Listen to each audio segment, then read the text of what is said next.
आप सभी का concept clear result clear channel पर स्वागत है। हम लोग यह वीडियो उन लोगों के लिए बना रहे हैं जो 12th परीक्षा देने के बाद किम कर्तव्य विमूढ़ में है कि अब क्या करें। सबसे पहले किसी भी खेल में यह जरूरी होता है लक्ष्य का निर्धारण। लक्ष्य विहीन किसी भी तैयारी से आप कुछ नहीं प्राप्त कर सकते। आज पूरे आपको एक एक चीज हम समझाएंगे। कई बच्चे का उम्र बेचारे का समाप्त हो जाता है क्योंकि सही समय पे वे सही जानकारी नहीं ले पाते और उनकी पूरी ऊर्जा जहां लगनी चाहिए वो नहीं लग पाता। 10th के बाद तो बहुत आसान होता है कि चलो साइंस ले लें, आर्ट्स ले लें, कॉमर्स ले लें। ये 3 ही 4 रास्ते होते हैं, या टेक्निकल रास्ते पे चले जाए, ITI कर लिए या पॉलिटेक्निक कर लिए। ये 3-4 रास्ते 10th के बाद बड़ा आसान रास्ते थे। कुछ बच्चे हमारे साइंस से, कुछ बच्चे आर्ट्स से, कुछ बच्चे कॉमर्स से, कुछ बच्चे ITI से, कुछ पॉलिटेक्निक से 10th के बाद इस सफर को तय करते हैं। और अब यहाँ पे 4-5 रास्ते जो थे वो सभी अब एक जगह मिलने जा रहे हैं। अब ये एक जगह जो रास्ते मिल रहे हैं, अब यहीं पे अभी जो आप पहुंचे हैं, चाहे वो आर्ट्स के बच्चे हों या साइंस के बच्चे हों, ये सभी अब 2 वर्ष के परीक्षा देने के बाद इस जगह पे आए हैं जहां इतने रास्ते हैं कि यहां रुक करके अगर ठीक से समझ ले। कोई बच्चे अब मान लें ITI कर चुके, पॉलिटेक्निक कर चुके, 10th के बाद ऐसा किए हो गए, वो यहां आ गए। साइंस 11th 12th परीक्षा देके यहां आ गए, या कई लोग का एग्जाम किसी बोर्ड में बाकी है, चाहे आप बिहार बोर्ड हो, झारखंड बोर्ड हो, यूपी बोर्ड हो, CBSE बोर्ड हो, किसी बोर्ड से हो। सारे लोग की एक ही कहानी है, सारे बोर्ड आपको यहां से केवल यहां पहुंचाने वाले। बोर्ड और कुछ नहीं करता कि CBSE बोर्ड हम है और हम बिहार बोर्ड है और फलाना है। अब तो ओरिजिनल कुश्ती शुरू होगी। तुम्हारे पास ताकत है, तुम जॉब में होगे, चाहे किसी बोर्ड से रहे हो। CBSE का बोर्ड का बच्चा है वो भी जॉब में जा सकता है, बिहार बोर्ड हो, Jharkhand board, UP board, MP board, Rajasthan board, किसी बोर्ड के बच्चे हो। मतलब ये नहीं है कि तुम क्या किस बोर्ड को चुने हो, आपको ये यहां ले आएगा। आर्ट्स स्ट्रीम से है यहां ले आएंगे, कॉमर्स से भी हो यहीं आओगे। सब एक ही जगह आ रहे हो, इस चौराहा के पहले। और अब आप ऐसे चौराहे पे आ गए हो जहां अगर कुशल व्यक्तित्व यहां पे मिले, सही मार्गदर्शन मिले, तो आप कुछ भी और सब कुछ कर सकते हो। यहां पे इतने रास्ते हैं कि अब तुम्हें चयन करना मुश्किल होगा। वहां पे तो रास्ते कम थे तो आप फटाफट बिना पूछे 10th पास के बाद चल दिए थे। अब इतने रास्ते हैं, कोई निर्माण का रास्ता है, कोई चिकित्सा का रास्ता है, कोई शिक्षा वाला रास्ता है, कोई लॉ वाला रास्ता है, कोई अलग से आपको इसमें नौकरी की रास्ते हैं। अलग अलग इतने प्रकार के मार्ग हैं कि एक बार इसको समझ लोगे। कई बार रास्ते में तुम जाते हो, एक ही रोड मुड़ा है, नहीं पूछने की जरूरत। 4 रास्ते हैं तो पूछे ठीक है, और नहीं तो तब भी एक हल्का पूछने से काम चल जाएगा। लेकिन जहां 20-25 रास्ते हैं वहां पे बोर्ड देखना जरूरी होता है, किसी से पूछ लेना जरूरी होता है कि भाई जी किधर जाए, इधर जाना है। आज के क्लास को सुनने के बाद आप एक गोल को, जिस प्रकार फुटबॉल खेलने वाला पहले एक गोल ये कहां करना है ये डिसाइड करने के बाद मेहनत करता है, क्रिकेट खेलने के पहले कितना बाउंड्री है जहां से 4 और 6 जाएगा, ये पहले डिसाइड करने के बाद आप खेल खेलते हो। छोटे बच्चों को भी देखोगे, एक विकेट लेके पहले गोल घेर लेता है, तब खेल शुरू करता है।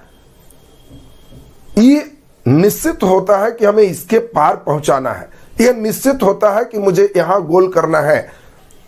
कई बच्चे का कोई टारगेट ही नहीं होता है क्या करना है।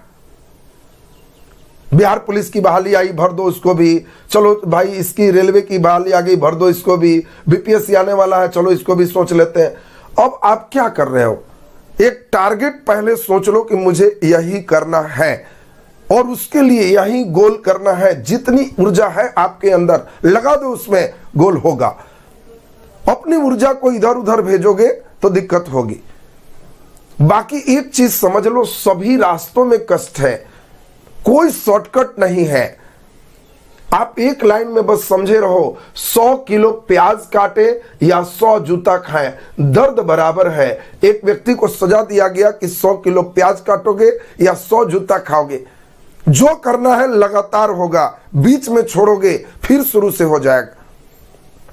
उसने कहा कि मैं 100 किलो प्याज काटूंगा, और जब प्याज काटने बैठा 5 किलो 10 किलो काटते काटते उसके आंख से आंसू गिरने लगे, और तब वो देख रहा है कि 90 किलो अभी बाकी है, आज तो बहुत कष्ट होगा। मन ही मन सोच रहा है कि इससे बढ़िया जूता खाते तो अब तक क्लियर हो जाते, और उसने तुरंत डिसीजन लिया 20 किलो काटने के बाद कि नहीं, जूता ही खाएंगे, प्याज को छोड़ दिए।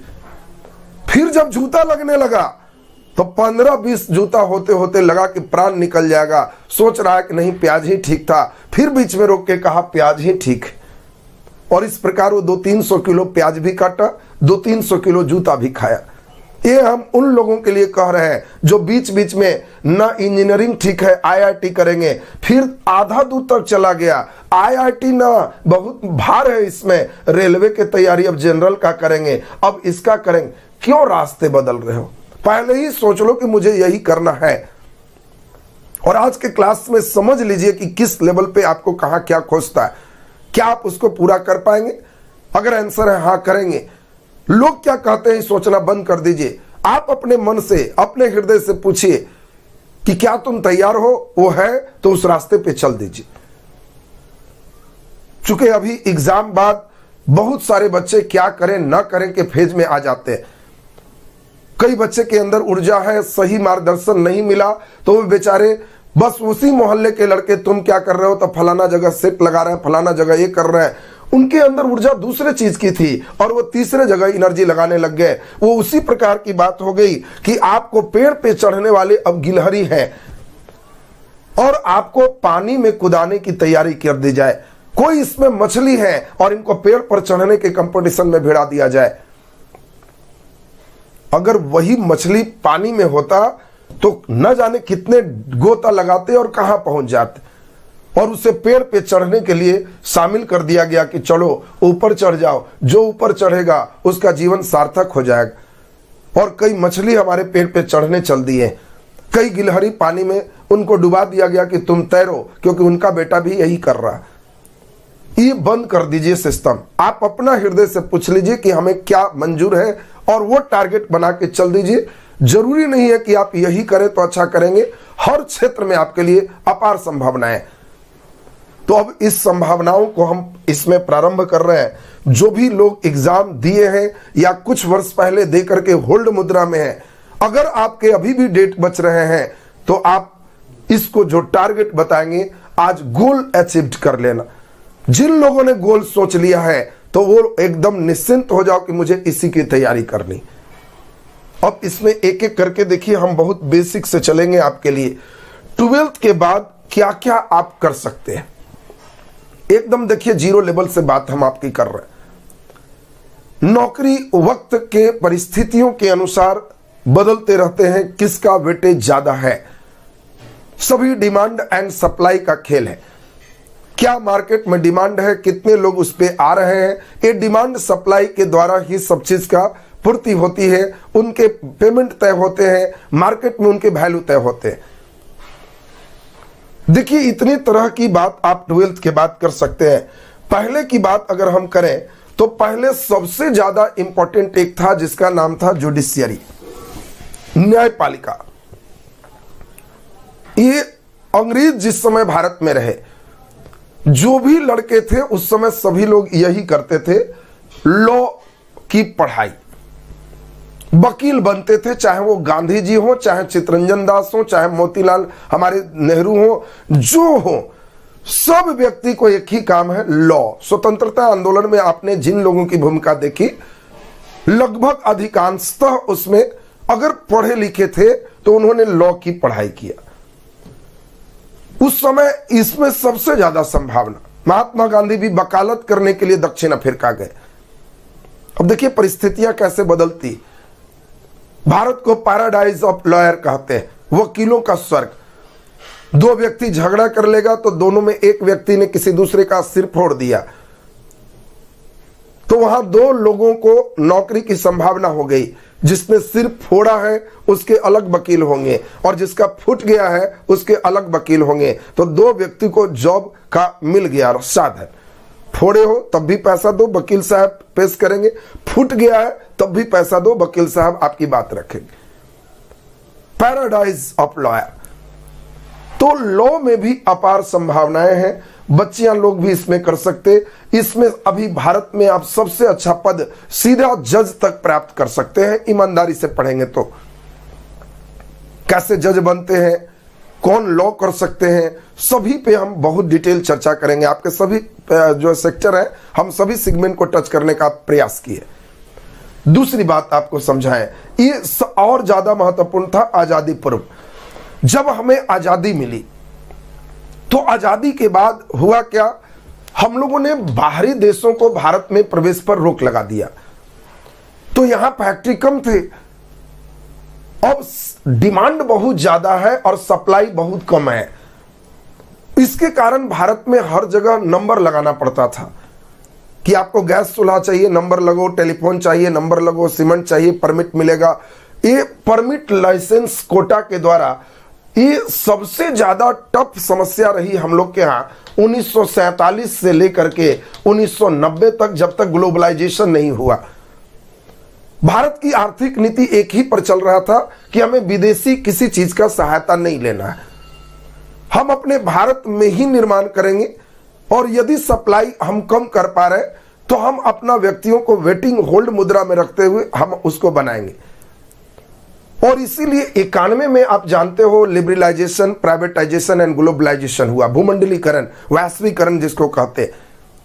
वहां से हमारी जो आर्थिक नीतियां थी वो कंप्लीट बदल गए और वो नीतियों में हम लोग किए कि अब भारत के विकास के लिए हम विदेशी संसाधन का भी प्रयोग कर सकते हैं। उसके पहले था नहीं करेंगे, भारत का विकास भारतीय संसाधन और भारतीय वस्तु से होगा। और 47 से 90 ये भारत का वह फेज है जिस समय निर्माण कार्य से जुड़े व्यक्तियों को भगवान की तरह देखा जाता था।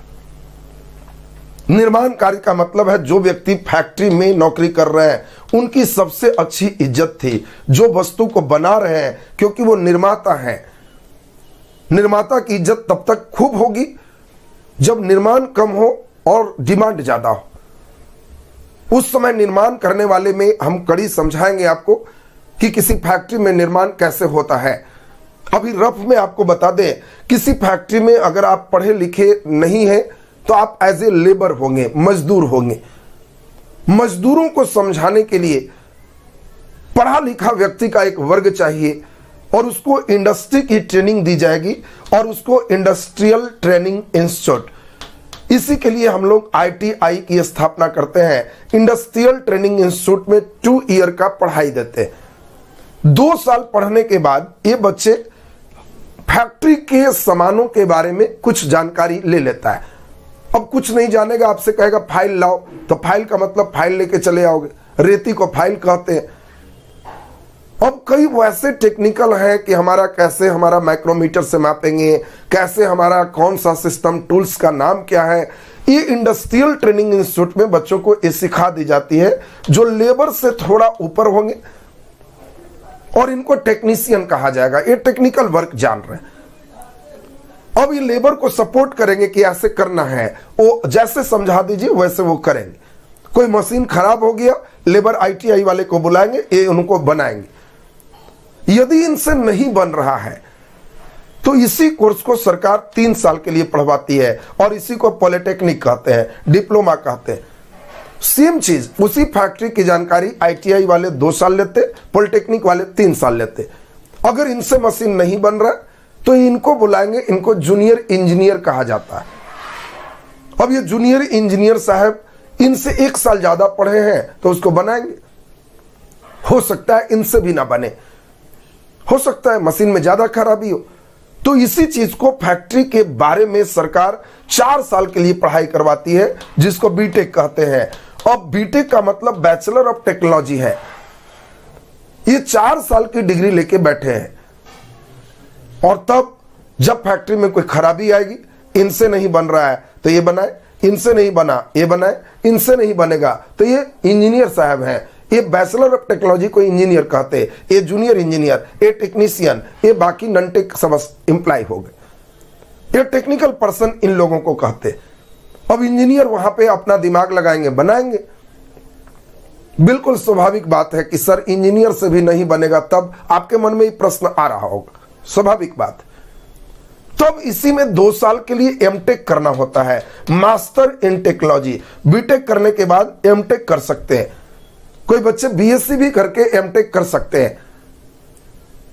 अब एमटेक करने का मतलब है कि आप टेक्नोलॉजी में मास्टर डिग्री ले लिए, अब 2 साल आप फिर पढ़े, इसके बाद स्पेशल कोर्स, तो आप यहां इंजीनियर से ऊपर एग्जीक्यूटिव इंजीनियर बनते हैं। अगर इनसे भी नहीं बनेगा तो इनको बुलाया जाएगा। मन में स्वाभाविक बात फिर वही आना कि इनसे भी नहीं बनेगा, तब इनको पूरे पावर है मशीन रिप्लेस्ड लिखने का, क्योंकि इनसे नहीं बन रहा है तो इससे ऊपर की पढ़ाई नहीं है, ये मास्टर डिग्री है।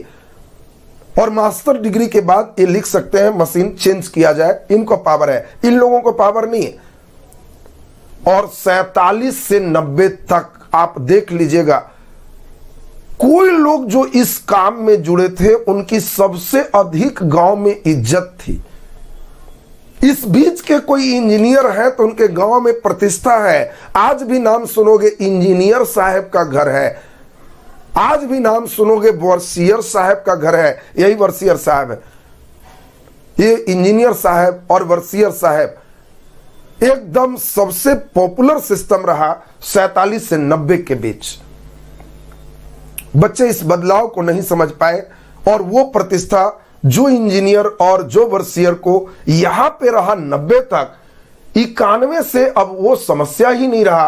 अब धीरे धीरे डिमांड कम और सप्लाई ज्यादा होने लगे 91 के बाद। जब हम लोग ग्लोबलाइजेशन के दौर में चले, देखो हम तमाम स्थितियों को समझा रहे हैं कि उन स्थितियों में आपको अब क्या सोचना चाहिए। ट्रेडिशनल पार्ट का हिस्सा नहीं रहिए कि अब वो थे तो हम भी ऐसे करेंगे। आज वक्त कहां है, क्या वक्त खोज रहा है, किस चीज को हम करें तो ज्यादा अच्छा होगा। आज वस्तु बनाना इंपॉर्टेंट नहीं है, आज वस्तु बेचना इंपॉर्टेंट है, क्योंकि आज विश्व के सभी द्वार खुल रहे हैं धीरे धीरे। 0% आपको बॉर्डर लाइन पे टैक्स से किसी देश के सामान इंडिया में अवेलेबल हो जाएंगे। आपसी प्रतिस्पर्धा इतनी बढ़ गई है कि वस्तु की कहां दिक्कत है। एक सिम के लिए टोटल कंपनी बेचारे सिम बेचने के लिए माइक लगा लगा के इतना में सिम लो, 2 महीना बात करो। अब तो धीरे धीरे ये हो गया। ये समय वैसा था कि मोबाइल लेना, टेलीफोन लगाना है तो पैसा देके लाइन लगो, 2 साल बाद लगेगा। इस समय इसलिए इनकी पूछ थी। और तब धीरे धीरे इन समय में जो हमने बताया कि पुराने इंजीनियर साहब का नाम, पुराने वर्सियर साहब का नाम ये निर्माण वाले कला में थे। आज जब डिमांड धीरे धीरे कम होने लगे, सामान ज्यादा हो गए। आज टीवी देखो दुकान में भरा पड़ा है, फ्रिज भरा पड़ा है। आज दुकानदार के लिए समस्या है कि बेचेंगे कैसे। आज ईएमआई से लेकर के बजाज फाइनेंस, फलाना फाइनेंस, एक से एक प्राइवेट फाइनेंस आपको पड़ा हुआ है कि हम तुमको दे देंगे, फ्री ले जाओ, मंथली पैसा दो, क्योंकि अब हमको डिमांड कम है। इस समय 100% पैसा दो, 1 साल बाद देंगे। आज स्थिति है तुम धीरे धीरे पैसा दो, 2 साल में दो, लेकिन सामान ले जाओ। और इसी कारण से इस बीच में 90 के बाद एक नया क्रेज बढ़ के आया जिसका नाम है मार्केटिंग। अब देखो ये मार्केटिंग एक नया क्रेज बढ़ के आया है और ये 90 के बाद इनकी वैल्यू बढ़ गई। उसके पहले इनकी वैल्यू नहीं थी, मार्केटिंग का कोई वैल्यू नहीं था। जिस समय डिमांड आपके बहुत ज्यादा और सप्लाई कम है, मार्केटिंग इंपॉर्टेंट हो जाता है जिस समय आपके डिमांड बहुत कम और सप्लाई बहुत ज्यादा हो। कैसे बेच पाओगे, किसको बेच पाओगे। और इसीलिए टीवी में बहुत ज्यादा प्रचार, ऐड ये सब आने लगे, मेरा प्रोडक्ट लो, मेरा प्रोडक्ट लो। ये मार्केटिंग के लिए अब कई कोर्स हो गए जो इंटर के बाद आप उसको कर सकते हैं। कोई भी इंटर के बाद जो कोर्स आप करते हो उसमें बी लगता है, बैचलर कोर्स होता है। बैचलर के बाद मास्टर कोर्स होता है जिसमें एम लगता है। तो आप मार्केटिंग संबंधी, आप बिजनेस के संबंधी बात अगर करते हैं तो बीबीए, एमबीए, इन सभी का नाम सुने होंगे। हम लोग उस पर डिटेल चलेंगे। आज एक इंजीनियर भी आईआईटी से ही क्यों ना हो, आईआईटी इंजीनियर को भी अब सलाह दी जाती है कि तुम एमबीए कर लो, क्योंकि तुम निर्माण की बात तो सीख ही गए हो, मार्केटिंग भी सीखे रहोगे तो तुम्हारे जॉब अपॉर्चुनिटी बढ़ जाएगी। पहले इसकी जरूरत नहीं थी, आज जरूरत है। एमबीए का मतलब आप बिजनेस में इतने मास्टर डिग्री लिए रहो कि तुम अपने स्किल से सब चीज बेच दो। एक गंजा व्यक्ति भी है, उसको कंघी बेच देते हो, मतलब एमबीए, तुम्हारा डिग्री सार्थक। सोचो, जिसके कोई बाल नहीं है सिर पे, उसको कंघी की क्या जरूरत, और तुम कंघी बेच दे रहे हो, तो यह स्किल है तुम्हारा। सोच रहा होगा कि कैसे बेच देंगे। अरे भाई, गंजे को तुम कहोगे कि सब भाई आपका बाल उड़ गया है, तो देखिए ना सब उड़ गया है। अरे नया कंघी एक आया है, डेली इस पे ऐसे ऐसे मारिएगा तो कुछ कुछ बाल फिर आ जाएगा। भले आए या ना आए, आप मार्केटिंग सीखते हो। टीवी का प्रचार देखते हो कि इस टीवी से देखने से आंख सुरक्षित होता है। ये सिर्फ आपको मार्केटिंग किया जाता है। कौन टीवी देखने से आंख फूट जाता है? ऐसा कोई टीवी थोड़े है कि देखे तो आंख फूट गए। तो ये मार्केटिंग सेक्टर अभी के फेज में सबसे महत्वपूर्ण चल रहे हैं। अब अगली बारी है मेडिसिन। ये शुरू से ही इंडिया में सदाबहार था और आगे रहेगा। क्यों रहेगा? कारण स्पष्ट है। भारत में जो आपके डॉक्टर हैं, प्रति व्यक्ति डॉक्टर की उपलब्धता सबसे कम है, नर्सेस की उपलब्धता सबसे कम है। और जो लड़के बायोलॉजी सेक्टर से हैं, कहीं इधर उधर नहीं भटकी, वो इस सेक्टर को ही चुपचाप चुन लेते हैं। पैरामेडिकल है, डेंटल है, एग्रीकल्चर है, मेडिकल है, किसी सेक्टर में आप डिग्री ले लेते हैं, कहीं से ले लेते हैं, थोड़ा सा भी उसमें ज्ञान रखते हैं, आप बेरोजगार नहीं रहोगे। इसमें अपार संभावनाएं, क्योंकि प्रति व्यक्ति जो उपलब्धता होनी चाहिए चिकित्सा का, वो आज भी इंडिया में कम है, पहले भी कम था। इसके लोग कोई बेरोजगार नहीं होते। एक डॉक्टर भी आपको नहीं मिलेगा जो एमबीबीएस करने के बाद नौकरी के तलाश में भटक रहा है। आज वैसे कई इंजीनियर मिल जाएंगे जो इंजीनियरिंग डिग्री करने के बाद रिक्शा चला रहे हैं, चाय बेच रहे हैं, दुकान चला रहे हैं, ऐसे कई मिल जाएंगे, ऐसे कई मिल जाएंगे। निर्माण सेक्टर में आज सिर्फ इंजीनियरिंग का मतलब आईआईटी किए हैं तो कुछ बच रहे हैं। बाकी अगर जैसे तैसे आपने डिग्री ली है तो चप्पल जूता का पॉलिश और शर्ट का आयरन कराने का खर्च भी मुश्किल से निकलता है। आज स्थितियां ये हो चुकी है, पूरे मास केवल इंजीनियरिंग डिग्री, इंजीनियरिंग डिग्री। अरे क्यों ऐसा सोच रहे हो? क्योंकि तुम्हारे गार्जियन कह रहे हैं। गार्जियन क्यों सोच रहे हैं? क्योंकि वो 47 से 90 का फेज देखे हुए हैं। उनको लग रहा है इंजीनियर साहब गांव में बहुत वैल्यू है, बेटा तुम भी इंजीनियरिंग कर लो। वो इसको देख रहे हैं 91 के बाद कि उन्होंने चेंजिंग को देखा ही नहीं, देखा भी तो महसूस नहीं कर रहे हैं, और इसी कारण से ये समस्याएं आ रही है। तो मैं ये भी नहीं कह रहा हूं कि इंजीनियरिंग मत करो, मैं अभी डिटेल भी करूंगा कि कौन बच्चे करो। जिन लोगों को लगता है आईआईटी क्रैक करेंगे, बिल्कुल करो, नहीं है तो बिना मतलब केवल डिग्री लेने के लिए मत करो, कोई फायदा नहीं है। वो 4 साल की ऊर्जा तुम कहीं लगा दोगे तो कहीं पहुंच जाओगे। अगला नंबर, आज कंप्यूटर का युग आ रहा है, तो कई कोर्सेज सरकार कंप्यूटर संबंधी भी किए हैं। इंजीनियरिंग में भी कंप्यूटर का अच्छा डिमांड है। जो कंप्यूटर इंजीनियरिंग कर रहे हैं उन लोगों की आज ज्यादा से ज्यादा पैकेज उनको मिल पा रहे हैं जॉब में। कंप्यूटर के लिए भी आपके कई कोर्स हैं, बीसीए, एमसीए, ये सब कई कोर्स हैं जो आप कंप्यूटर के द्वारा अलग से आगे डिग्रियां कर सकते हैं। और इसके बाद आईएससी के बाद हो सकता है कई बच्चे की घरेलू की स्थिति ऐसी ना हो कि सर ये सभी हम कुछ नहीं कर पाएंगे, हमारे घर की स्थिति है किसी तरह नौकरी लग जाए। तो आप 12th पास होने के बाद अब इस स्थिति में आ गए हैं कि जैसे ही आपके 18 साल पूरे होंगे, कई जगह जॉब के लिए आप भर सकते हैं। 18 पूरा होने के पहले भी 16.5 वर्ष से ही आपके कई जगह जॉब के द्वार खुलते हैं, जहां वो ट्रेनिंग दे करके आपको शुरू में स्टाइपेंड मिलता है, फिर आपको सैलरी मिलती। 16.5 वर्ष सभी लोग का हो चुका लगभग रहता है जो 12th के एग्जाम दे देते हैं। तो उन लोगों के लिए अब क्या अपॉर्चुनिटी हो सकती है कि सर सीधा नौकरी लगे, तो यहां पे भी हम लोग इसकी बात करेंगे। बिल्कुल एकदम समझ लीजिए, अगर सिर्फ 12th पर नौकरी लेंगे तो खड़ा रहने की ड्यूटी होगी, ज्यादा से ज्यादा काठ वाली कुर्सी मिल सकती है। अगर आप उसी में ट्रेनिंग लेकर के आगे की ओर बढ़े हैं या ग्रेजुएशन पे आप जा रहे हैं तो वहां पे आपको घूमने वाली कुर्सी मिलेगी। आप और डिग्री लेके जा रहे हैं तो सोफा सेट और बड़ा सा चेंबर मिलना शुरू हो जाएगा।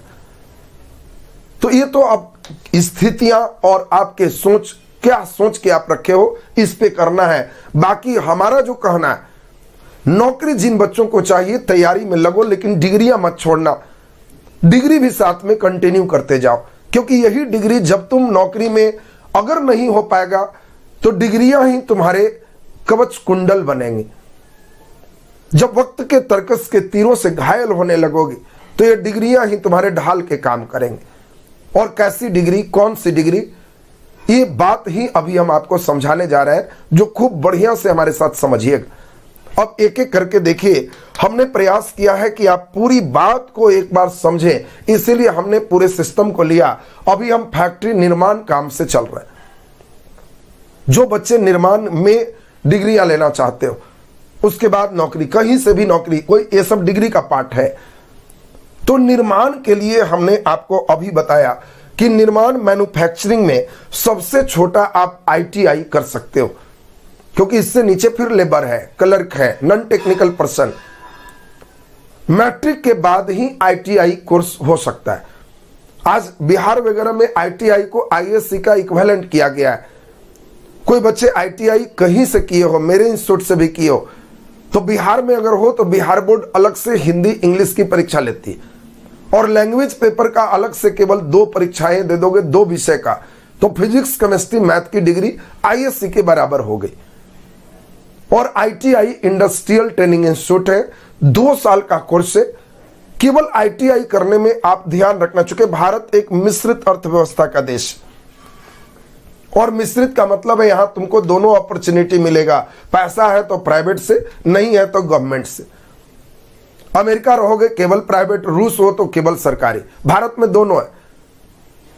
सरकार टेस्ट लेती है, अगर पास हो गए तो सरकारी कॉलेज से कम फी लगेंगे। टेस्ट में नहीं पास हुए तो घबराइए नहीं, घर का नोट निकालिए, प्राइवेट कॉलेज से भी वही चीज हो जाएगा, दोनों की डिग्री बराबर होती है। तो आपको जिस विधि से चाहिए, जो बच्चे को जनरल में ही जाना है लेकिन उसको अगर बीच में नौकरी की तैयारी कर रहे हो, तो हमारा मानना है एक टेक्निकल डिग्री साथ रखो। बहाली आने पर अब बिजली विभाग है, आपके रेलवे विभाग है, कई जगह आपको आसानी होगी। प्राइवेट जॉब के लिए भी कहीं जाओगे तो ये डिग्री से तुम्हारा लेबर से ऊपर का पोस्ट होगा, टेक्निकल का तुम्हारा पोस्ट होगा। तो 2 ईयर का कोर्स है, आप इसको कर सकते हैं। इसमें एक चीज ITI क्या आपका हो गया, दूसरा हो गया आपका पॉलिटेक्निक। पॉलिटेक्निक को ही डिप्लोमा कहते, जूनियर इंजीनियर है, 3 साल के कोर्स है। फिर वही बात है, पैसा नहीं है तो सरकार द्वारा पॉलिटेक्निक का एग्जाम हर वर्ष दिया जाता है। आप उस एग्जाम से पास हुए, गवर्नमेंट का पॉलिटेक्निक कॉलेज मिलेगा, फी नाम मात्र का है, आप कर सकते। अगर परीक्षा नहीं पास हुए, कम मार्क्स आए हैं, तो आप प्राइवेट पॉलिटेक्निक कॉलेज से भी अपना एडमिशन करा सकते हैं। 3 साल के बाद आप जूनियर इंजीनियर यहां से कहीं जॉब ले सकते हैं। अगला नंबर है आपका बीटेक। ये बैचलर ऑफ टेक्नोलॉजी है। इसी को कहते हैं जो बच्चे मैथ लिए हुए थे, इंजीनियरिंग की पढ़ाई करना। इंजीनियरिंग का मतलब बीटेक होता है, और इसके लिए मेन अभी 2 तरह के एग्जामिनेशन, एक ही मेन मान के चलिए, उसको IIT का मेंस कहते हैं। IIT का मेंस एग्जामिनेशन ए बीटेक का है, और इसके बाद एडवांस है। देखिए अब इसमें IIT main, actual IIT college Indian institute of technology, ये अभी भारत की सबसे उच्च संस्थान में से एक है। जो बच्चे IIT से आज करते हैं, वे बच्चे भी एक चुके अच्छे वर्ग का बच्चा उनको मिलता है, वहां सारे मित्र उनको हाई लेवल के मिलते हैं। अगर आप एडवांस क्वालिफाई कर पाते हैं, बेहतर ट्रेड आपको मिलता है, तो इससे बढ़िया मैथ वाले बच्चे के लिए कुछ नहीं हो सकता। द बेस्ट ऑप्शन है, लेकिन इसके लिए आपको बहुत जीतोड़ मेहनत करना होगा। अगर आप हिंदी मीडियम के बच्चे हैं, बहुत ज्यादा पकड़ नहीं बनाए हैं, तो इसमें 3 बार अटेम्प्ट के कारण अब तो परीक्षाओं का फ्रीक्वेंसी कुछ बढ़ा है, कुछ संभावनाएं हैं, आप 1-2 बार चांस देख सकते हो। मेंस के द्वारा अगर मेंस में अच्छे रैंक आपके हैं तो एनआईटी कॉलेज मिल रहा है, अच्छा ट्रेड मिल रहा है, आप कर लीजिए। बाकी ऐसे ही किसी कॉलेज में 4 साल बर्बाद कर रहे हो, ट्रेड बढ़िया नहीं है, तो मेरा सलाह है कि इसमें इंजीनियरिंग करने से कोई फायदा नहीं। आज मैं देख रहा हूं कई आईआईटी करने वाले लोग आज अपना प्रोफेशन आईआईटी का इंजीनियर नहीं करके कह रहे हैं कि नहीं कोचिंग खोलेंगे। आईआईटी लिखा हुआ कई टीचर आप देख रहे होंगे, उनका विकल्प दूसरी ओर जा रहा है। आज आईआईटी किए हुए कई लोग आज आईएएस की तैयारी में लग रहे हैं। ये कहीं ना कहीं ये दिखाता है कि इससे ज्यादा अपॉर्चुनिटी और कहीं है। जब आईएएस ही करना है तो आप एनर्जी को इधर ना भेज करके दूसरे जगह से भी जा सकते हैं। अगर इजीली हो रहा है तो आप ही करके भी कर सकते हैं। अब मेंस में आपको एनआईटी तक मिले, कई बार ऐसा होता है, हम लोग ही पढ़ा रहे आईआईटी का इंटर लेवल का ही क्लास करते हैं, तो हमारे ही क्लास का कई बच्चा मेंस पास हो जाता है। कई बार हमसे मिलने आता है कि सर मेंस पास है, चूंकि आईआईटी का हमने पढ़ाया नहीं था, वो तो आईएससी पढ़ा तो मेंस क्वालिफाई कर गया, उतना तो हो जाएगा वो। लेकिन हम उनके रैंक देखने के बाद कई बार ऐसा करते हैं, हमारे पास 2 ऑप्शन होता है। एक तो उसको बैच में लाके माला फूल से लाद दे, फोटो सोटो इधर उधर भेजे, उससे हमारा प्रचार हो जाएगा। लेकिन मुझे मालूम है कि उस बच्चे का भला नहीं होगा, क्योंकि एक बार उसे माला पहना देंगे, भीड़ में तालियां लगवा देंगे, तो उसकी जो अब स्थितियां हैं अब वो हमेशा ज्यादा अच्छा सोचेगा। रैंक के अनुसार से उसे अब एनआईटी भी नहीं मिल रहा है, बेहतर कॉलेज नहीं मिल रहा है, अच्छा ट्रेड नहीं मिल रहा है, वो बच्चों को हम गलत जगह भेज दिए। 4 साल में वो बर्बाद होके आएगा, वो इंजीनियर बन के भी कुछ नहीं कर पाएगा, डिग्री लेके रह जाएगा। उससे बढ़िया वो मेंस क्वालिफाई कर रहा है, तो या तो उसको और हम प्रोत्साहित करें। वर्ग में मैं नहीं ले जाता, मैं उसे और कहता हूं कि अच्छा किया है, पहली बार निकाल लिया, लेकिन तुम इस रैंक के साथ कुछ नहीं कर सकते, एडवांस दे सकते हो, निकलता है ठीक है, नहीं निकलता फिर से 0 लेवल से एक बार तैयारी करो। क्योंकि जब तक अच्छे रैंक नहीं आते तुम्हारा कोई मतलब नहीं है मेंस और एडवांस पास होने का। हाँ, रैंक बेहतर है, बिल्कुल तुम्हारे माला से स्वागत होना ही चाहिए। कई जगह बाकी लगातार फोटो सोटो कई बच्चे देखते हैं आईआईटी पास, आईआईटी पास में कई बच्चे तो मेंस पास है, उतना ही में फोटो लगा देता है, रोल नंबर लिख देता है। रैंक देखोगे तो मालूम चलेगा कि इसका इतना सड़ा हुआ ट्रेड मिला होगा।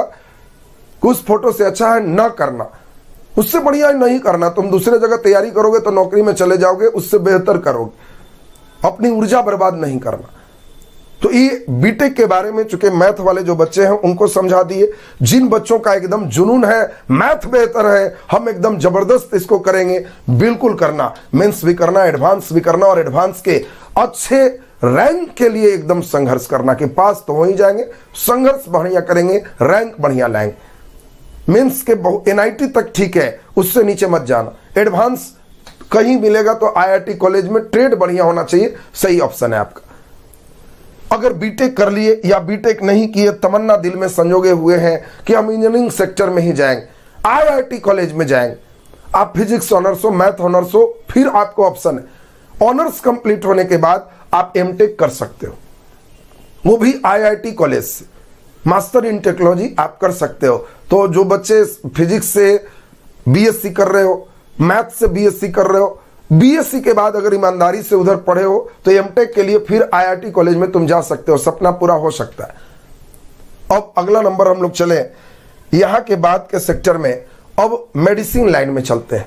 निर्माण कार्य में हम लोग अंतिम एग्जीक्यूटिव इंजीनियर के पद तक पहुंच गए। मेडिसिन लाइन सदाबहार लाइन है, इसमें कोई कोर्स करते हो कहीं दिक्कत नहीं है। बायोलॉजी आपका है तो आप अभी पैरामेडिकल के फॉर्म निकलेंगे, सरकार द्वारा भर सकते हो, पैसा है तो प्राइवेट से भी कर सकते हो। इसमें कई पद हैं, लैब टेक्नीशियन है, ड्रेसर है, एएनएम है, जीएनएम है, कई पद इसके आते हैं। आप जिसमें इंटरेस्टेड हो आप भरो, चाहे वो रेडियोलॉजी हो, एक्सरे टेक्नीशियन हो, हर पद का अपना, तुम बेरोजगार नहीं रहोगे, इस बात की गारंटी ये कर देता है। गवर्नमेंट जॉब में भी जा सकते हो, प्राइवेट में भी असीम संभावना है। तो बायोलॉजी वाले लड़के के लिए द बेस्ट ऑप्शन है। एग्रीकल्चर से भी आप अगर जो है मेडिकल एग्जाम में बैठते हो, कम रैंक है तो आप एग्रीकल्चर आपको मिलता है। एग्रीकल्चर में भी बैचलर ऑफ हॉर्टिकल्चर कर सकते हो, बैचलर ऑफ तुम्हारा और भी एग्रीकल्चर सीधा डिग्री है। कई डिग्री आजकल खेती में सरकार के बहुत जो है अच्छे चांस संभावनाएं, आप यहां से भी डिग्रियां ले सकते हैं। एग्रीकल्चर के बाद आपको थोड़ा कम अगर मार्क्स है तो बीडीएस मिलता है, बैचलर ऑफ डेंटल सर्जरी, और आप दांत के डॉक्टर बन सकते हैं। अगर आपको और बेहतर मार्क्स मिले हैं तब आप एमबीबीएस कर सकते हो, बैचलर ऑफ मेडिसिन और बैचलर ऑफ सर्जरी। तो अब इसमें हम लोग देखें ये एमएस आप भी इसके बाद कर सकते हैं, मास्टर ऑफ सर्जरी भी, पीजी भी कर सकते हैं यहां पे एमबीबीएस करने के बाद, आगे का अपॉर्चुनिटी है।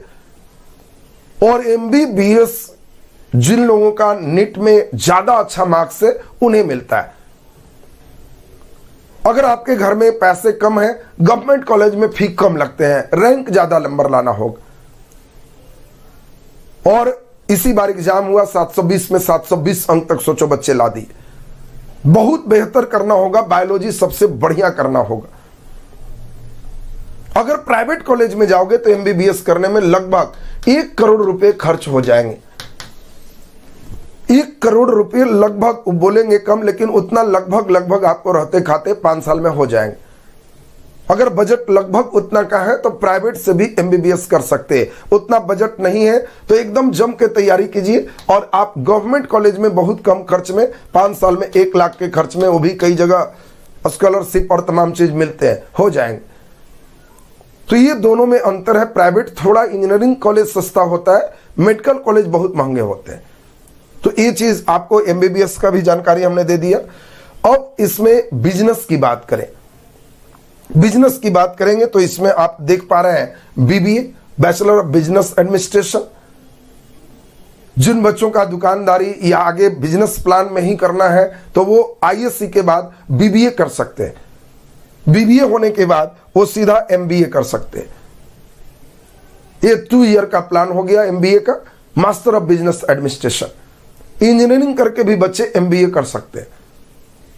एम जिसमें भी लगा है वो बैचलर डिग्री के बाद होता है। इसके बाद हम लोग देखें, अगला नंबर है कंप्यूटर का। तो कंप्यूटर में आपने अभी देखा कि BCA, bachelor of computer application और एमसीए, इन सभी चीजों को कर सकते हैं। इसके बाद हम लोग अगर बारी चले तो नेक्स्ट आपका है कॉमर्स बैकग्राउंड से जो बच्चे करना चाहते हैं। कॉमर्स से जो बच्चे करना चाह रहे हैं उनको आईएससी के बाद बीकॉम और उसके बाद फिर एमकॉम ये करने का अपॉर्चुनिटी मिलेगा। जो बच्चे आर्ट्स से आगे करना चाह रहे हैं वो आगे बीए, बैचलर ऑफ आर्ट्स, आगे एमए, मास्टर इन आर्ट्स। जो बच्चे को लगे कि हम साइंस से करेंगे तो आगे वो बैचलर ऑफ साइंस या मास्टर ऑफ साइंस। आगे आपकी एकदम मनपसंद इच्छा है। एक विषय आपका इन सभी चीजों में ऑनर्स पेपर होता है और 2 सब्सिडरी होते हैं जिसको आप चुन करके आप आराम से बीए या बीएससी कर सकते हैं। ये डिग्रियां उन लोगों को लेते जाना है जो नौकरी की भी तैयारी का सोच रहे हैं लेकिन नॉन टेक्निकल में जॉब सोच रहे हैं। टेक्निकल का मतलब फिर इधर नहीं, टेक्निकल का मतलब फिर आईटीआई, पॉलिटेक्निक, उधर का दुनिया सोचना। नॉन टेक्निकल में तो इधर की दुनिया सोचना। कुछ नहीं समझ में आ रहा तो आर्ट्स या साइंस लेके चली। जनरल लाइन की तैयारी सोच रहे हो कि सर रेलवे में नौकरी लेंगे या फिर हम किसी भी नौकरी में बीपीएससी करेंगे, यूपीएससी करेंगे, आईएएस करेंगे, तो ज्यादा हम सलाह देंगे कि आप आर्ट्स ले लीजिए। क्योंकि आगे यूपीएससी वगैरह जो करोगे तो आईएएससी तक साइंस भी लिए हो तो साइंस तुम्हारा ठीक है। और आर्ट्स तुम ले सकते हो तो इसमें फायदा क्या होगा, हिस्ट्री, ज्योग्राफी, इकोनॉमी, पॉलिटी, इन चीजों में ही कोई एक विषय ऑनर्स रख लेना, बाकी को सब्सिडी रखना, तो ये पीटी में भी काम देगा। बाकी कोई सब्जेक्ट आप लेते हो ले सकते हो, उसमें इंटरेस्ट है सोशियोलॉजी में, साइकोलॉजी में ले सकते हो, लेकिन वो सब प्रीलिम्स में कम काम देगा। ये सब तुम्हारे प्रीलिम्स में भी सब काम दे देगा। तो कोई एक ऑनर्स 2 पेपर सब्सिडरी ऐसा कर सकते हैं। ये पीटी एग्जाम में भी आपका सदाबहार आगे कंटिन्यूटी जाएगा। मतलब जो कंपटीशन की तैयारी करोगे वहीं से तुम्हारा इधर की भी तैयारी होते जाएगी। तो ये चीज तुमको एक बेनिफिट मिलेगा। मतलब कंपटीशन में हिस्ट्री पढ़े, सेम वही चीज के बारे में यहां लिखना होगा।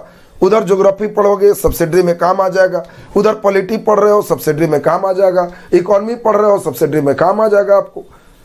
ये देखो एक बेनिफिट हो गया।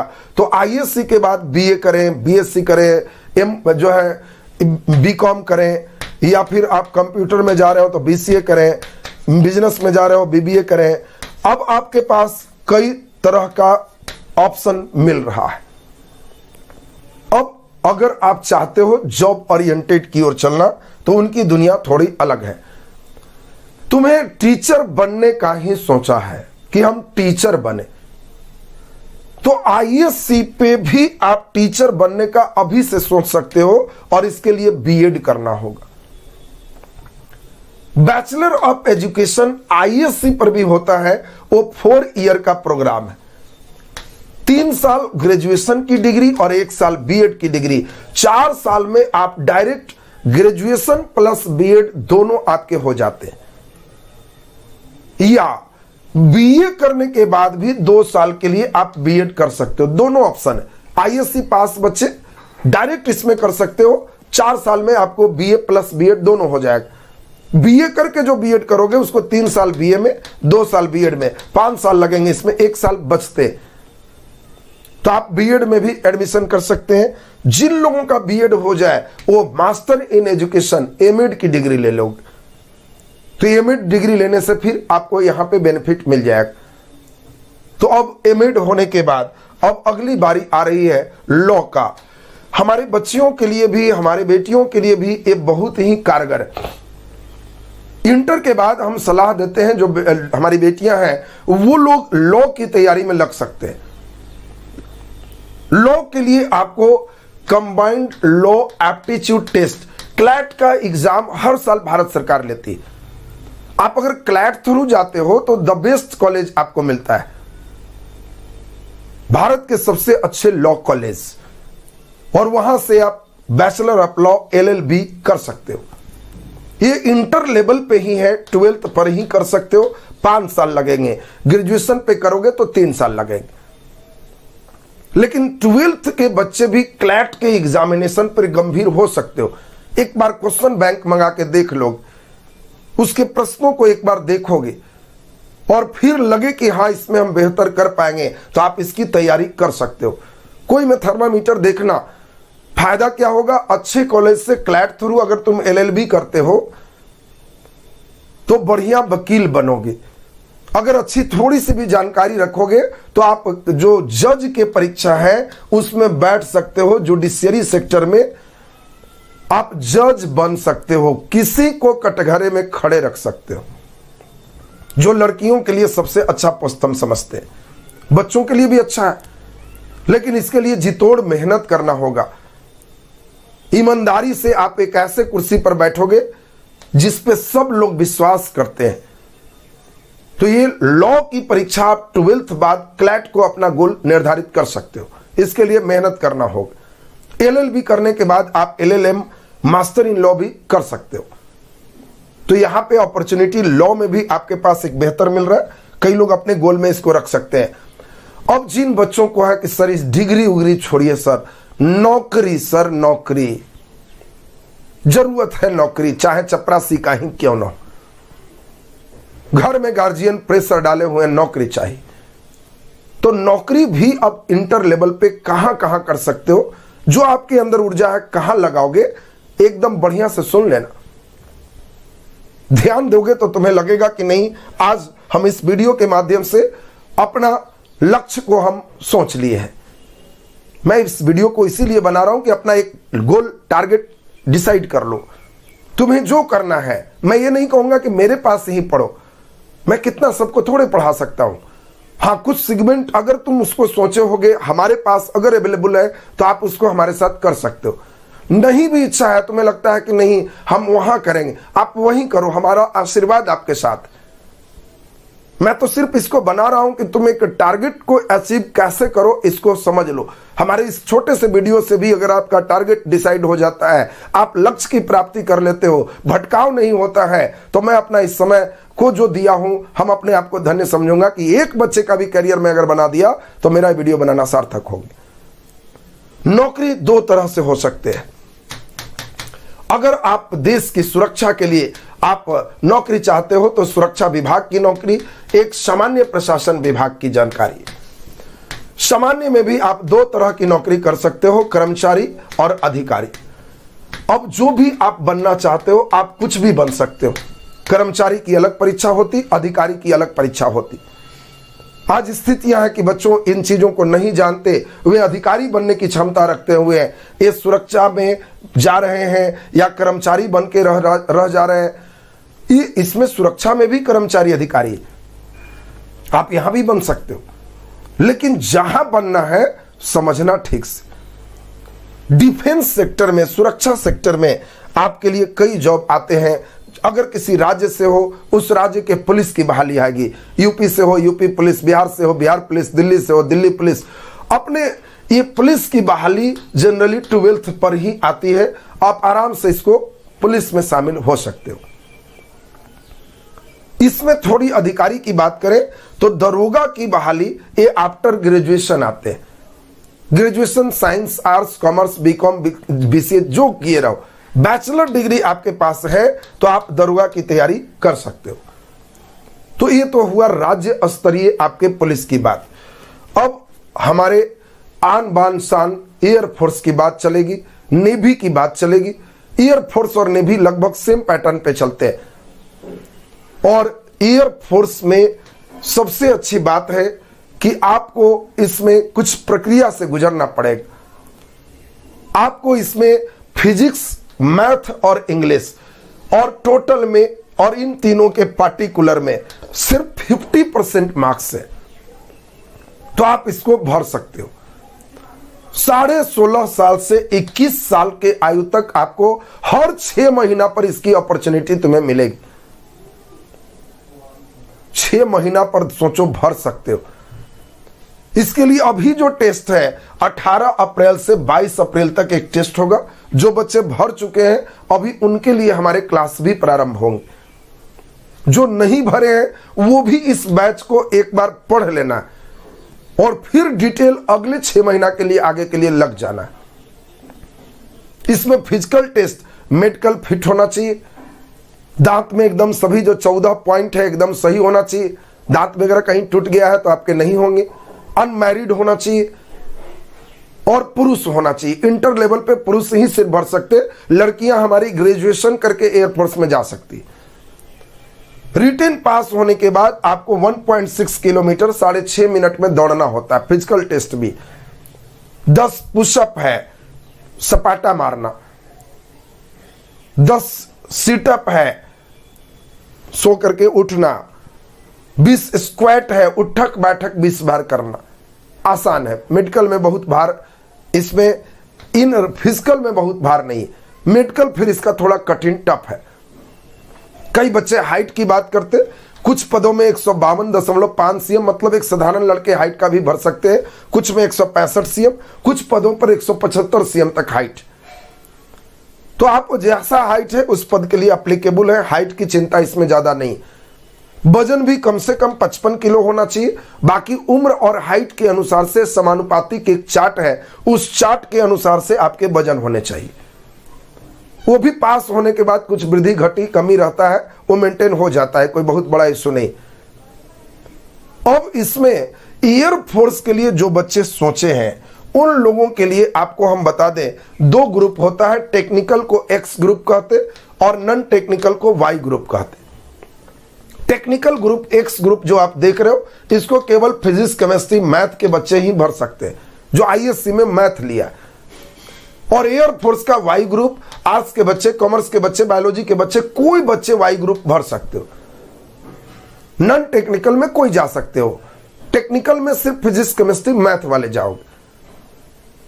और इसके लिए जो हमारा अभी हमने बताया कि एग्जामिनेशन है अप्रैल में, हम अभी आपके साथ थोड़ी मेहनत करेंगे और 10 अप्रैल तक एक क्रैश कोर्स टाइप में हमने रखा है।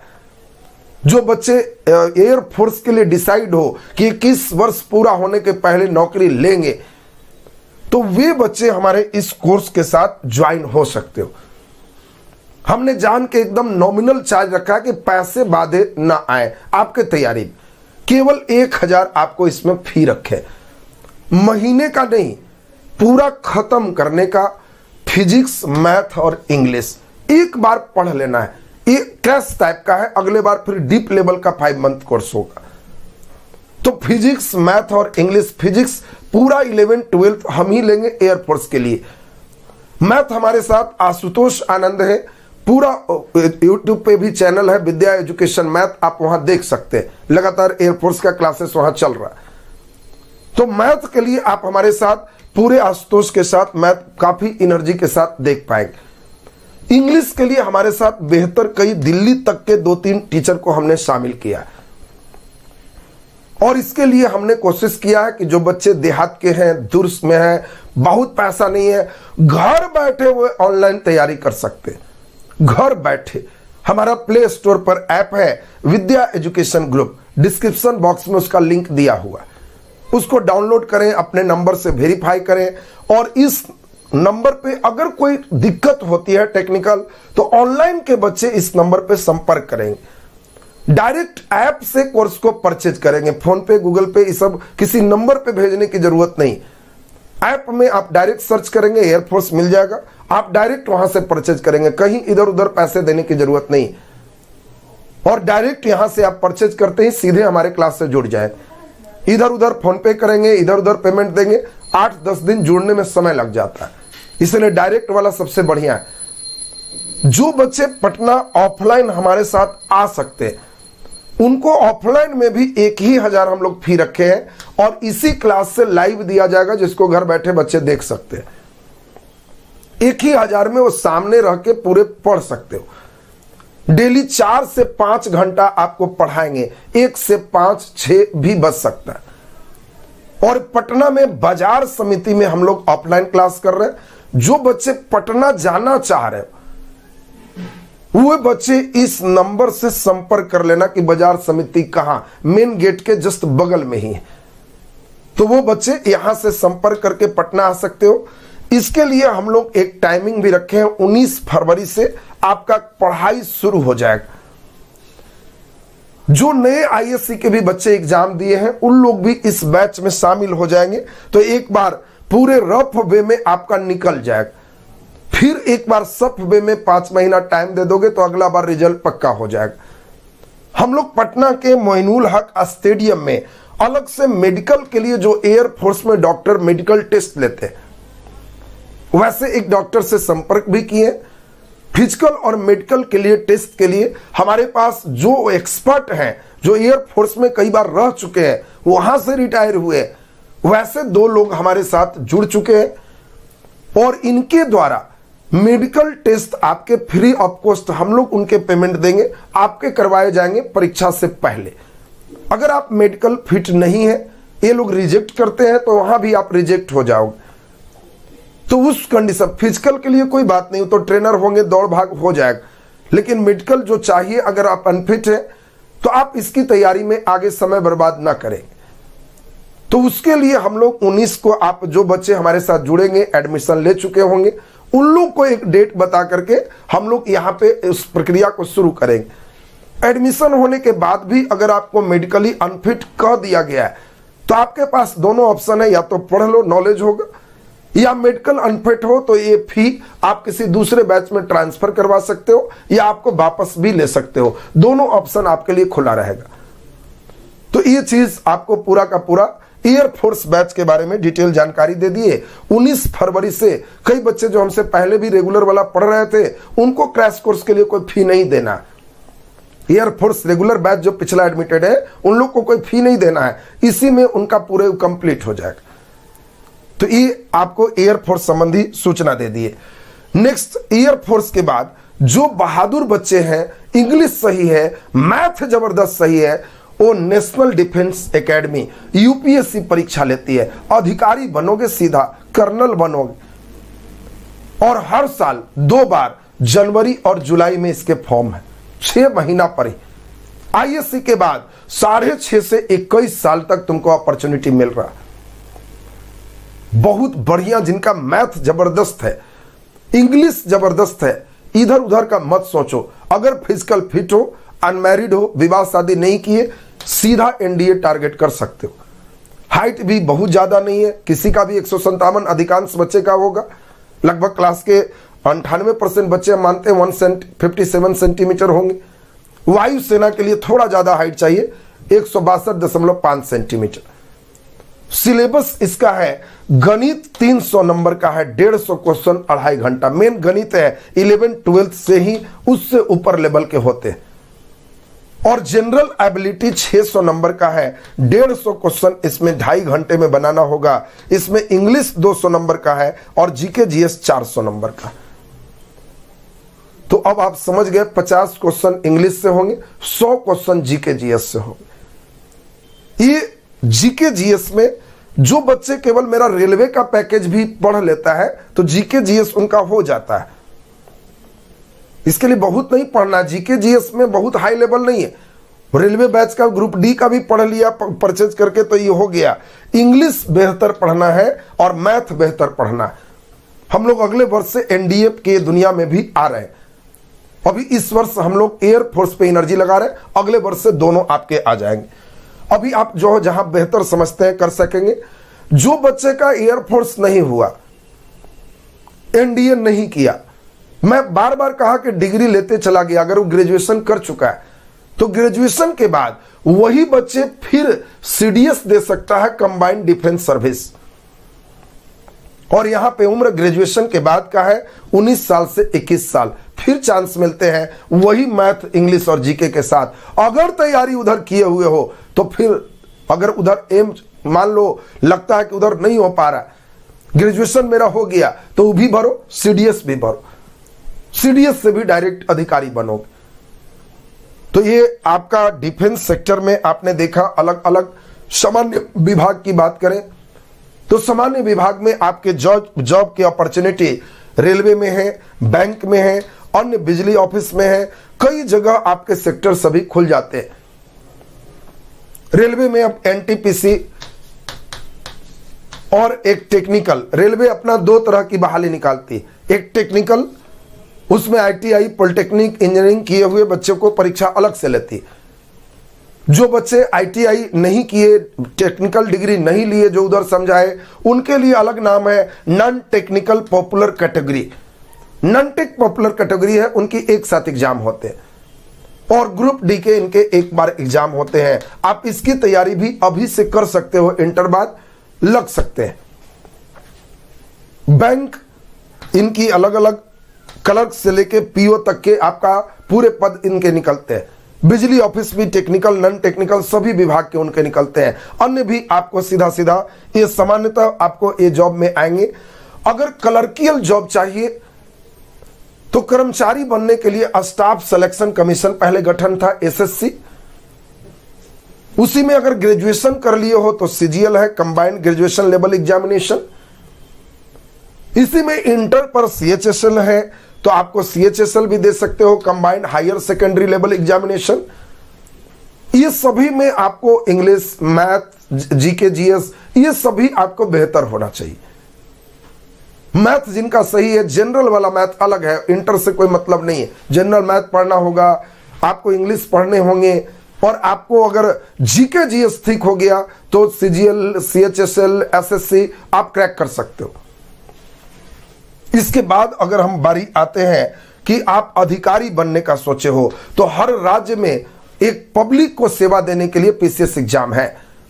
बिहार की बात करें तो बीपीएससी, झारखंड की बात करें जेपीएससी, यूपी की बात करें यूपी पीसीएस। यहां से डायरेक्ट, वहां दरोगा से छूटा था, यहां डीएसपी से सीधा बनोगे, एसडीएम बनोगे। यहां पर एक बड़े अधिकारी के रूप में किसी विभाग में तुम जा सकते हो। और अभी से आप इसकी सपना संजोग सकते हो। पार्ट 1 में बेसिक क्लास करो, पार्ट 2 हो जाए तो इसका पीटी क्लास करो, पार्ट 3 में जाओ तो इसका मेंस क्लास करो। जैसे ही ग्रेजुएशन कंप्लीट हो जाए फिर से पीटी दो, लगातार मेंस पढ़ लो, एकदम कहोगे कि पहले राउंड में ही हमने इसको क्रैक कर दिया। कोई बच्चा पहला राउंड में क्रैक कर सकता है अगर अभी से उसकी तैयारी में लगे। घर में आर्थिक समस्याएं बहुत ज्यादा नहीं है, जॉब की बहुत हड़बड़ी नहीं है, तो आप अपना टारगेट गोल में इसको ले सकते हो। और अभी अचानक बीपीएससी के लिए तो तुरंत नहीं समझ पाओगे, साइंस के बच्चे अब आर्ट्स में अचानक उस लेवल को अचीव नहीं करोगे। मैं अपने आर्थिक लाभ के लिए तुम्हें गलत सलाह नहीं दूंगा। और ज्यादा भूख लगने पर दोनों हाथ से भी नहीं खाते, एक ही हाथ से खाना जाए। तो आप बीपीएससी या आईएएस का सोचे हो तो एक बार बेसिक क्लास करो। बेसिक के बाद अगर आईएएस ही बनना है तो उसका प्रीलिम्स करो जब तुम पार्ट 2 में चले जाओ। बेसिक होने के बाद और जब पार्ट 3 में आओ तो उसके मेंस को एक बार पढ़ लो बढ़िया से, मेंस पढ़े रहो पहले से। और ग्रेजुएशन के बाद फिर एक बार पीटी बैच ज्वाइन करोगे तो अब लगेगा निश्चित निकाल ही देंगे इसको, बिल्कुल होगा। तो ये अधिकारी लेवल तक के सफर को हम अभी तय करवाए।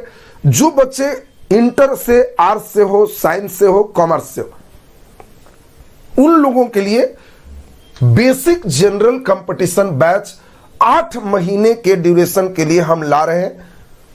इसमें हम इस बात का ख्याल रखेंगे कि एक आर्ट्स के बच्चे के लिए साइंस का दुख, एक साइंस के बच्चे के लिए आर्ट्स का दुख और एक कॉमर्स के बच्चे के लिए साइंस और आर्ट्स दोनों के दुख क्या होते, हम यहीं से दुख को समझते हुए चलेंगे। ये भी हम दोनों मोड में रखे हैं। घर बैठे ऑनलाइन पढ़ सकते हो हमारे विद्या एजुकेशन ग्रुप ऐप के द्वारा। टेक्निकल कोई दिक्कत होने पर इस नंबर से संपर्क करोगे। हमने 8 महीना के लिए इसमें फी केवल 2500 रखा है। सब विषय लगभग हम ही पढ़ाएंगे, हिस्ट्री, ज्योग्राफी, इकोनॉमी, पॉलिटी, चारों हम ही लेंगे। इसके बाद फिजिक्स, केमिस्ट्री, बायोलॉजी में केवल दूसरे टीचर आपके होंगे।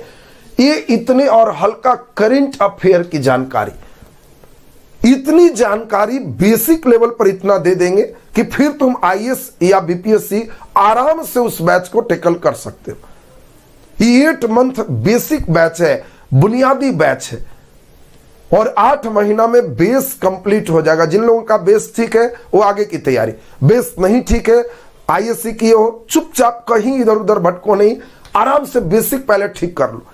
चूंकि हम ही मेन अपने नेतृत्व में तुम्हें लेके चलेंगे, हम आपके पूरे महसूस करते हैं। चूंकि मैं आईएएससी में भी पढ़ाता, आर्ट्स बच्चों से भी देखता हूं, हम आपके दुख को बड़ा नजदीक से महसूस किया, इसीलिए आपको दुख नहीं होगा। उसमें भी हमने ये रखा है कि बैच जो प्रारंभ हमारा हो रहा है 23 फरवरी से हो रहा है। 23 फरवरी के पूर्व जो एडमिशन लेंगे केवल 2000 में उनके हो जाएंगे। 23 के बाद जैसे ही 24 कर देंगे तो ये 2500 फी लगेगा। ये बैच को सुबह सुबह हम 7 से 8 अपना पहला बैच इसी में रख रहे हैं। डेली 1 घंटा पढ़ाएंगे 7 से 8। घर बैठे पढ़ सकते हैं। ऑफलाइन में जो बच्चे चाहते हैं, इसका ऑफलाइन का जो डिस्प्ले है हम पहली बार जहानाबाद से ऑफलाइन करने जा रहे हैं। जो बच्चे जहानाबाद जिला में रहते हो, अरवल जिला में रहते हो, जहानाबाद में अगर आना है तो वो आराम से 23 फरवरी को 7 से 8 ऑफलाइन क्लास में आ जाओगे। वहीं से क्लास होगा जिसका लाइव सभी जगह जाएगा। इसी का एक और ऑफलाइन सेंटर मसौढ़ी पटना में भी होगा। जहानाबाद में बच्चे जिनको कोई समस्या एड्रेस संबंधी हो, इस नंबर पे संपर्क कर सकते हो। मसौढ़ी के कोई बच्चे को है तो इस नंबर से संपर्क कर सकते हो। एक दिन जहानाबाद से मसौढ़ी लाइव, एक दिन मसौढ़ी से जहानाबाद लाइव, दोनों जगह से पूरे सबका घर बैठे लाइव। यही मॉड्यूल पे हमारा एक क्लास चलेगा। जहानाबाद में भी कई वर्षों के बाद कंपटीशन का ऑफलाइन क्लास शुरू कर रहे हैं। जो बच्चे 0 लेवल से मेरे साथ लग गए, उम्मीद है कि आप बहुत बेहतर कर पाओगे। तो ये पूरे इंफॉर्मेशन 23 फरवरी एकदम ध्यान रखना। और आज इसको देखने के बाद सरस्वती पूजा के दिन एकदम डिसाइड कर लो कि मेरा गोल टारगेट ये होगा, हम इसके लिए जबरदस्त तैयारी करेंगे। अगर आपके लक्ष्य में जनरल कंपटीशन है देन आपके लिए अच्छा है।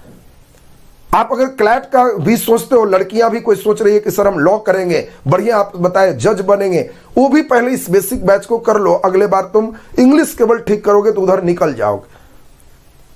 अगले बार क्लैट का भी हम लोग का जो है विद्या एजुकेशन ग्रुप की ओर से तैयारी होगी। बेस ठीक है तुम्हारा, तुम पहली बार में क्रैक करोगे। तो ये पूरा इंफॉर्मेशन दे दिए।